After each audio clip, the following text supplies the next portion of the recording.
வணக்கம் அன்பு நேயர்களே, இந்திய நாட்டின் இசைப்பிரியர்களே, உங்கள் பாதம் பணிந்து வணங்குகிறேன். பாடல் பிடித்தால் லைக் பண்ணுங்கள், கமெண்ட் பண்ணுங்கள், ஷேர் பண்ணுங்கள், சப்ஸ்கிரைப் பண்ணுங்கள். உங்கள் எல்லோருக்கும் கொடான கோடி நன்றி. வணக்கம்.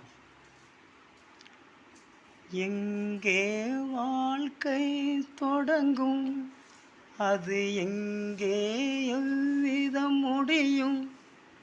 இதுதான் பாதை, இதுதான் பயணம் என்பதும் யாருக்கும் தெரியாது. பாதையெல்லாம் மாறி வரும், பயணம் முடிந்துவிடும்.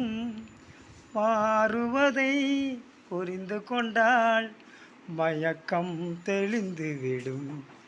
நினைப்பதெல்லாம் நடந்துவிட்டால் தெய்வம் ஏதுமில்லை. நடந்ததையே நினைத்திருந்தால் அமைதி என்றுமில்லை.